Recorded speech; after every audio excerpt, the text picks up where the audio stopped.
Hi, my name is Shivam and you are? Hi, I'm Tina. Tina, yeah. Hope you are doing good, Tina. Yeah, I'm doing good. How are you? I'm doing fine. Yeah. Thanks for asking.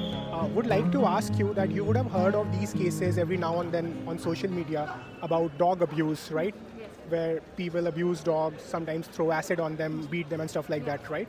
So what do you think of such cases? Okay, so basically, I have two dogs. I used to have four dogs. Like two of them are dead. So I'm a big like animal lover as such, not just dogs. So are you asking specifically with dogs or? In general, I'm Okay, asking. yeah, so you can just see all the atrocities that's going on because like one of the reasons that I can see is that because a lot of them are just fond of getting a puppy. Okay, but as far as the puppy just grows into a dog, there's a lot of responsibility. Like the puppy is very cute, so everyone just wants to adopt it. But once it grows up, it's like a lot of responsibility. It might get old. It might have a lot of issues, skin diseases, and all those stuff. And as soon as something like that happens, they just get rid of it. And it's very difficult for a dog that was once a pet to go out in the streets because they don't know. They don't have that street smartness. They don't know how to find food for themselves and all. So that's one big issue. And also, in spite of that, also, like there is a lot. I think there should be some kind of control mechanism where, not a lot of stray dogs breed because it's kind of difficult also. There were instances in my native place, Kerala, basically, where some of the dogs, they went kind of atrocious, like they're not properly vaccinated and all. They went and bit some children also, very young children. So the child died actually. So when that happens, they would also be. So there should be a little bit control mechanism where the dogs are either vaccinated or they should be properly sheltered. So I feel like we don't have a lot of infrastructure for that, and that is one basic main issue here. Here also we can see a lot of dogs roaming around, but are they actually well taken care of? Are they well fed? Especially during winters, it's very cold here. So maybe if we have some institutions, there could be some changes in the policy. It has to happen like in an overall manner, I would say. Yeah, and in fact, you said like people like to engage with dog when they are puppies, right? Because they're very cute. Yeah, they're entertained by the cuteness, and they are not animal lovers as such because when you get a dog, it's like a part of your family, right? Exactly. And then because of this cuteness factor, a lot of people go to breeders and get those foreign breed dogs, right? And hence you would have heard of this phrase, adopt, don't shop, because like you said, there are so many stray dogs. And instead of getting dogs from breeders, you can just adopt a stray dog, so that will solve two issues at once. Yeah, so that's very rightly said. And also, Tina, you said that you're an animal lover, right? So we talked about dogs, but what do you think about animals like chickens and goats who are killed for human consumption? I wouldn't be the right person to say because I do say I'm an animal lover and I eat chicken. I'm a non-vegetarian, so I can totally relate to that, by the It's way. very contradictory, actually. I know, yeah. So You said you're from Kerala, so I'll just say that I'm from Lucknow. So Lucknow has this whole legacy of non-vegetarian food, right? So I can totally relate to what you are saying. That even I used to think of myself as someone who's fond of animals, but at the same time there is this disconnect because I am consuming non-veg in I that am case. being a hypocrite when I actually basically make that statement, I know. But then, so the thing is that, you're just asking, okay, about goats and all these chicken and, actually, see, the thing is that even in, you see all these slaughterhouses also, at least moments before their deaths, you see how they carry them and all. They're literally in such clustered spaces. They don't even give any respect. So that is there. The breeding has gone very bad. They are forcefully impregnated, then they are captivated, kept in cages, like you said, where they can't even move. And then their friends and families are killed in front of them, and eventually they are killed, right? And for most people like us, who I think are decent people, open-minded, we are against dog abuse when we see those videos, right? But as non-vegetarians ourselves, sometimes we are inflicting similar levels of pain and suffering on other animals, right? That's very true. Yeah. So what do you think can be done from our end to stop this atrocity on these other I've animals? seen many movements like in US and in Australia and all, whereby they're actually promoting more of vegan lifestyle, vegan and all that. So there's a page that I usually follow. It's called, I don't know how I actually pronounce it. It's PTA. PETA, yeah. So they have a lot of videos where they showcase all these. It's actually an eye-opener where you think, that's when you actually realize, okay, you are saying it's like I'm saying stealing is okay if the guy is poor or something like that. So it's like one way we are kind of promoting it, and the other way we're trying to say that we're just trying to be saint. So I might be preaching here, but you asked me what did I have 2 hours back? Yes, I had chicken pizza, barbecue pizza. So I wouldn't be. That is what I said. I don't want to paint myself as a saint or something.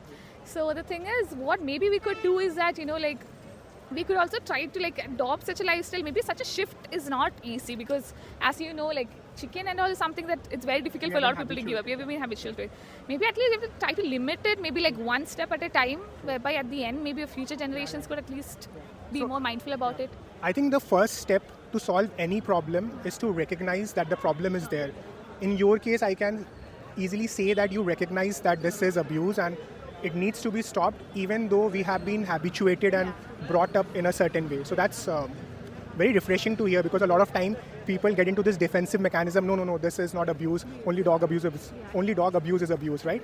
But in reality, this is also abuse and violence, right? So that's the first thing. Second thing, you talked about the vegan lifestyle, that it has been adopted by a lot of people in States and Australia and all the other Western countries. The thing is that even a lot of Indians are becoming vegan nowadays, right? Because for the same reasons, right, that people have recognized something as abuse, and then there is an alternate way to go about it, right? Because we can get all the nutrition from a plant-based source as well. We just have to tweak our... Not paneer. Paneer is also coming from dairy animals, and there's a lot of cruelty there also, but tofu is the right example. Likewise, the traditional Indian diet, like dal and all of this. So there is no constraint from the nutritional standpoint, right? And rest, everything is desire, taste and convenience. This is desire for most people like us, who I'm assuming are coming from a similar level of privilege, right? So do you think that from your end, you can try considering going vegan? Yes, I could. Like right now, even I have like limited the use of like meat and everything. Like before, I used to have pork and all, not just chicken.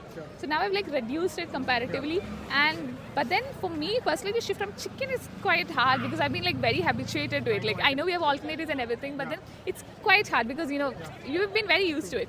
So like maybe I could just try and limit it, like maybe take smaller steps towards a bigger goal out there. I hope you're enjoying this video, and there's a small 15-second intervention that YouTube is highly biased towards big content creators. So even if you have subscribed to this channel, but if you are not online at the time of video upload, then there's a good chance that it will not come to your feed. So to help my endeavors and this channel, please hit the notification bell icon. In that way, you will never miss a video, and it really helps the channel with the algorithm. Thank you so much. So I think that could be a start, yeah. Yeah, from the pragmatic side of things, where you want to switch your entire lifestyle, of course, there will be some inconvenience to begin with, and it will take some time, and probably you will do that switch in certain number of steps, right? But from ethical stance, when we recognize something as abuse, we would say that if it is abuse, we want this to be stopped right away, instead of gradually phasing it out. A classic example, an analogy can be that if we know that a person is participating in domestic violence, right? We'll never say that, okay, you have been used to hitting your wife for 10 years, so gradually reduce it. Instead, you should stop it, because it's completely wrong. And yeah, I mean, I can totally understand that we have been habituated in a certain way, and hence it's difficult for us. So a little bit about myself. So I was a non-vegetarian, then I became a vegetarian, and then I became a vegan. So I was really excited when you use the term vegan, because a lot of people in India don't know about it. So I became a vegan for animal ethics reason only. And like I said, I used to love eating animal flesh and the products that used to come out of it. But then I asked myself, what is tougher for me to make that shift to a vegan lifestyle, or for that animal who's trapped and eventually killed, right? Like, it's a difference in perspective. Of course, it's going to be slightly inconvenient for me, but for them, it's their whole life, right? So do you think it's a good framework to think from the victim's perspective? Then it will make it easier for us to go vegan. It's actually very good. So maybe one thing, like some posts that I can see in social media whereby, they picturize animals outside and it's like humans caged inside and all. It's that perspective. So it's like very much, it's very refreshing. It's very reflective, to be honest, actually, where maybe the problem with us is that we're being very biased. We're being like such hypocrites. Like, we think one abuse to be very severe, maybe because dog you consider as a pet or something. But the same thing is like the same flesh, the same blood is also made up with the other animals too. But that shift, that thought process is not happening with us. I think that is one major issue, yeah.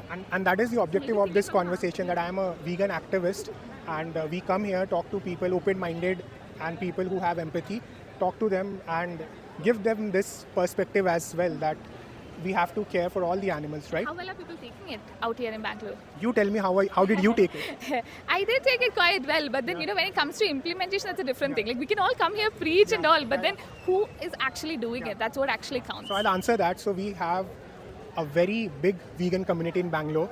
And you talked about those demonstrations where we put up a cage and put humans inside. We have a group here in Bangalore where we do that as well. It's called Bangalore Brigade for Animal Liberation, and then there is Vegan India movement. So we have a lot of people who go vegan because of conversations like this.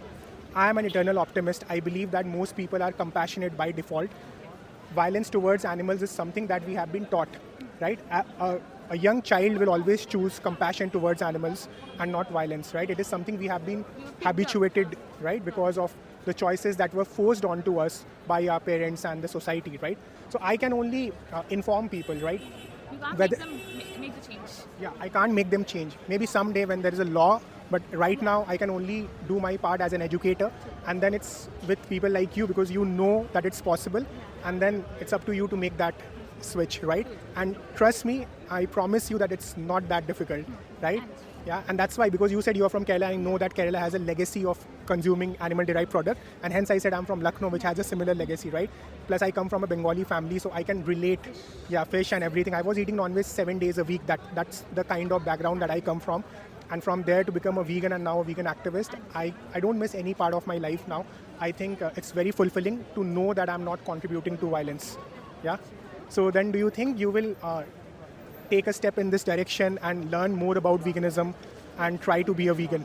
Well, this conversation that I've had with you guys have been quite an eye-opener. Like this thought has gone through my mind, but then maybe when you speak to another person like vegan, I've not really met another vegan really. Like I've watched his videos, I watched this day in my life and all these roti stuff and a lot of foreigners and all. So there's a lot of people have been switched to vegan lifestyle and all. They have plant-based milk, you have soy milk, oat milk and all.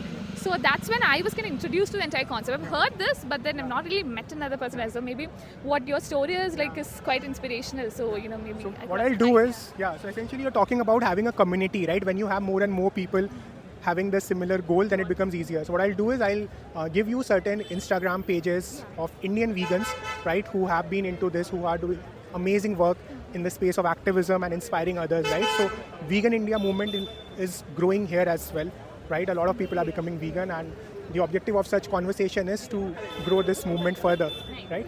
So thanks a lot, Tina, for this conversation. It was really refreshing for me to have this conversation with you. Yeah. Thank you to you guys. Yeah. Thank you. Thanks. Thank you. Oh yeah. Thank you so much for that. So I'll take a moment just to talk about what veganism is, right? So generally, when people talk about vegan, they only talk about the diet part of it, right?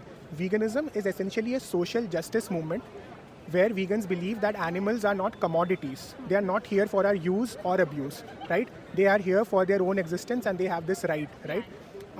Practicing vegan means that not consuming animal-derived product, not wearing stuff like leather and stuff. So that is the application of veganism. But otherwise, it's a social justice movement where, like You treat them equally as humans, basically. equally for the sense of not causing them harm and suffering, right? Even within humans, we'll treat two humans differently depending on their qualification and everything else, right? But we'll never say that we have the right to cause harm and suffering to this human more than the other human or something of that sort, right? So for the purpose of not causing harm and suffering, I think animals are same as humans. Yeah, I understood, yeah. Thank you so much.